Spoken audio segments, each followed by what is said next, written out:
We Beat the Street, Chapter 1. You don't have to cut my foot off, do you? Samson, age 6. I'm going with you, 6-year-old Samson Davis boldly told his big brother, Andre. Samson, with a honey gold skin, large eyes with long lashes, and dark curly hair, stood with his feet spread apart and his arms folded across his chest, daring his brother to challenge him. He had learned early to look and act tough, especially with the older boys his brother hung around with. No, man, you too little. You be cramping my style, Andre replied. I don't care. I'm going anyway. Besides, Mom said you gotta watch me today, Samson said, knowing that when their mother said something, she meant business. Both boys knew better than to disobey their mother.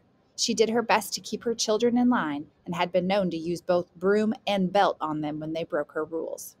Samson also knew his brother hated for him to tag along with the bigger boys.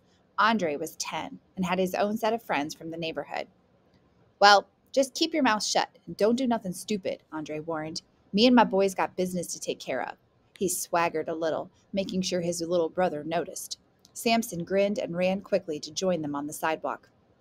Samson and Andre and his friends liked to pretend to be tough, but not all of it was pretending. Kids learned early in the area around the Dayton Street projects that walking with an air of being in control was often necessary for survival. You hear Pee Wee got beat up last night? Andre asked his friend Leslie as they walked down the street. Yeah, man, he had it coming to him. You don't take money from the bomb and not get tightened up. He's lucky he ain't dead. Samson listened carefully, saying nothing but taking it all in, confident he could handle the knowledge of activities of boys much older than he. He didn't think it was unusual at all to be discussing fights and drug deals and muggings. That's just how the world around him functioned. There was no alternative to compare it to. His stomach sometimes tightened with a mixture of fear and excitement, but he didn't let the older boys know it. The group walked down Dayton Street in Newark, New Jersey that summer afternoon, laughing, cussing, and spitting on the sidewalk just to show this little bit of turf belonged to them. They had no particular destination in mind and ended up in a small grassy park not far from the projects. As Samson walked with the older boys, he gloried in the warmth of the lazy afternoon sun.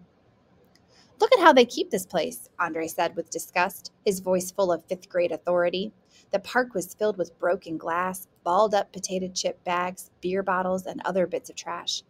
Trash bins all bent up and full of garbage. No wonder nobody comes here. Yeah, look at this mess, Samson said, sounding like a smaller version of his big brother. How's somebody supposed to sit on these park benches, all fallen over and broke? The concrete frames, tilted and no longer braced in the dirt, wobbled easily when the boys tried to set them straight. The green wooden slats that made up the benches' seats and backs lay strewn on the grass. Let's fix the benches, one of Andre's friends said suddenly. We'll be like construction workers. How are we going to do that? Samson asked, intrigued at the game. Easy, man, Andre replied enthusiastically. We got the parts. All we got to do is put them back together. The boys picked up some of the trash, then began to stack the green wooden slats so they could attempt to reassemble one of the benches. Andre grabbed a heavy concrete slab and lifted it with a great deal of difficulty. He called out to his little brother, Yo, Samson, hold this straight, man. The stone slab was a lot heavier than Samson thought it would be as he tried to steady it. He trembled a little from the weight, but refused to give up. He felt like it was him against this piece of rock, and he was determined to be stronger than concrete that day. He held it as straight as he could, hoping they would get the wood lined up quickly. You making it wiggle, Samson? No, I'm not. I got it, Samson responded through gritted teeth. The slab tilted even more. Sweat ran from Samson's head. His hands were wet with perspiration, which made the piece of concrete harder to hold. Come on, man, hold on, Andre said. We doing the hard work. All you got to do is sit there and hold it steady. Samson had no chance to answer, for at that moment, all 200 pounds of the concrete slab fell forward and landed directly on his foot. At first, he didn't cry out, but then the pain grew from a dull surprise to fiery intensity. My foot, he screamed. He clenched his face so that the older boys could not see his tears, but finally he just didn't care. He let the tears and screams escape. Dark red blood stained his sneaker and the dusty dirt beneath it. That's when he knew it was bad. Mom's is going to kill me, Andre cried with fear and worry. Help me get this thing off his foot, he called to his friends. It took 4 fifth graders to lift the concrete off Samson's crushed foot. Samson looked up at his big brother and at the bright summer sky that seemed so far above him. He felt dizzy. "It hurts, Andre," he said softly. "Tough it up, man. It's just a little bruise. We're going to get you home now," Andre said, his voice alternating between terror and toughness. He and Leslie pulled Samson up from the ground. "Can you walk, man?" Samson put one foot down, then tried the other. He cringed, cried out, and slumped back against his brother. "I can't," he said, shaking his head. Samson took several deep breaths. Sweat poured off his face. Andre looked at Leslie. The rest of the boys had somehow disappeared. "We got to carry him, man." Leslie nodded, and the two of them hoisted the smaller boy between them and carried him home, down the same street, which now seemed even hotter. They got to the house, looked around for moms, then gently set Samson down on the couch. Leslie left quickly, knowing to get out of the way of anybody's angry mother. Samson placed his injured foot on the sofa pillow. Blood seeped through and stained it dark red. "We got to tell moms," Samson declared. "I can't hide this blood very long." "She's going to kill us both," Andre said. "You first," Samson teased, even though the pain was beginning to intensify now that he was still sitting still. Their mother, Ruthner Davis, came down the steps then, carrying a broom to sweep the living room. She took one glance at the boys, the blood, and the guilty expressions on their faces and lit into Andre with the broom. "I told you to keep an eye on your brother," she yelled as the broomstick connected with his butt, at least when she could catch him. "What were you doing to almost squash his foot? Have you lost your mind?" she screamed and raged, chasing Andre with the broom. Samson said nothing, trying not to let on how much it hurt. Andre finally ran upstairs. Moms took a closer look at Samson's foot. "And you," she said to him, "what on earth were you thinking? You should know better. We got to get you to the doctor, boy, before you bleed to death all over my sofa. Lord have mercy, what you all going to get into next?" At the emergency room of Beth Israel Hospital, dozens of people sat in chairs in the small waiting room. Even though his foot throbbed like lightning and thunder, Samson was fascinated with the place. The energetic and constantly moving nurses, the doctors who seemed so distant and self-assured, the people on the chairs, some patient and hopeful, some obviously in distress. Since his foot was still bleeding and had begun to swell, Samson was called back to the examination room sooner than some of the others who had lesser injuries or illnesses. A tall doctor in a white coat pulled back the thin curtain and walked boldly into the tiny cubicle. He glanced at the chart and looked directly at Samson's bloody foot. "Can you fix his foot, doctor?" Samson's mother asked immediately. "We're going to do our best, ma'am. Let's see what we have here." The doctor took a stethoscope from around his neck and listened to Samson's heart and lungs. He looked in his mouth and ears with a small flashlight. Samson thought that was pretty stupid. It was clear that this doctor didn't know what he was doing, but he was in too much pain to say anything.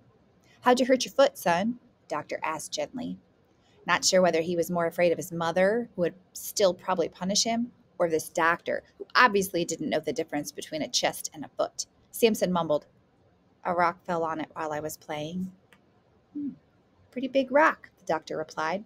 Samson said nothing, but watched, fascinated, as the doctor carefully removed his shoe and sock, both sticky with blood. His foot looked like something from a monster movie, swollen and bloody. The doctor picked up his leg, gently touched the areas that hurt the most, then placed it back on the examining table. "I'm pretty sure you've got a broken foot, son. You won't be running any races or going to the swimming pool anytime soon." "You mean he's going to be laid up all summer?" Samson's mother asked with a sigh. "He'll be out of the cast and as good as new by the time school starts," the doctor replied with a smile. Dismayed at the thought of missing all the fun and freedom of summer, Samson secretly cursed the concrete and his foot. "So what you going to do?" Samson asked the doctor. "First, we get an x-ray. That means we'll take a picture of the bones in your foot and see exactly where it is broken. I'll let you see the picture." "For real? You can see the inside of my foot?" "Yes. You can see your bones and soft muscle tissue with this kind of picture." "Cool," Samson replied, still very much in pain, but fascinated with the process. An attendant took him down to the x-ray room, where they laid him on another table. The room was darkened, and a large machine, which whirred softly, moved above his foot. Samson felt nothing, but was amazed at the magic that seemed to surround him. When he was returned to the examining room, he waited patiently for the doctor to come back with the pictures. The doctor came in, smiled, and said, You've managed to break several bones in your foot, my young friend. You want to see? Samson watched as the doctor placed the films of his foot on a lighted panel on the wall. The inside of a small foot appeared, with the bones of 5 toes, 5 longer bones in segments, and several other bony structures he couldn't identify. He could clearly see cracks that didn't seem to belong there. Everything is so even and neat, Samson said, marveling at the picture, except for the broken part. The doctor, seemingly impressed by the boy's observation, pointed out the bones of the foot and even named them for him. Samson could have looked at the films for hours, but the doctor was busy and had other patients to see. He clicked off the screen and the room returned to normal. How do you fix something like that? Dr. Samson asked the doctor. You don't have to cut my foot off, do you? The doctor laughed. No, son. We will have to position your foot so that the bones grow back together correctly. Then, to make sure that the foot stays still and the bones grow right, we'll put your foot in a cast. Samson had seen casts on people before. He had always secretly wanted one because kids with casts got lots of attention, and other kids got to write on them. Cool, he said to the doctor. I want the light blue one. When Samson arrived back home, instead of being punished, he ended up being the center of attention. He got to stay in his mother's room and watch her television, but best of all, he was served dinner every night and he didn't have to do any chores. As the summer progressed, the pain subsided. The cast got dirty, and by the time school started in the fall, the cast was off, and he was back running with his friends. He forgot about the adventure in the emergency room that summer. Almost. A conversation with Dr. Samson Davis. Hanging tough. You learn to grow up quickly around the Dayton Street projects where I lived when I was a boy. It was necessary to prove how tough you were, especially in the eyes of older boys. Hanging out with the older boys was always cool, and I loved being a part of that group, even though it sometimes got me in trouble. Kids often make mistakes and do things that are sometimes foolish or dangerous. Most of the time, just like me, they don't plan to get involved in something they shouldn't. It just happens. My mother, even though she acted like she was very angry at us, was probably really worried that I was seriously injured. When I got home from the hospital, I was treated like a little prince with extra privileges and freedom from chores. Some say there is a reason for everything. Breaking my foot was the first time I had the opportunity for an in-depth encounter with a doctor. Of course, I couldn't know it at the time, but that experience planted the seeds of interest in emergency medicine. Years later, when I became a doctor, those seeds grew and blossomed. And you know what? I am now working as a doctor in the neighborhood where I grew up. I am an emergency medicine physician at the same hospital where my broken foot was treated.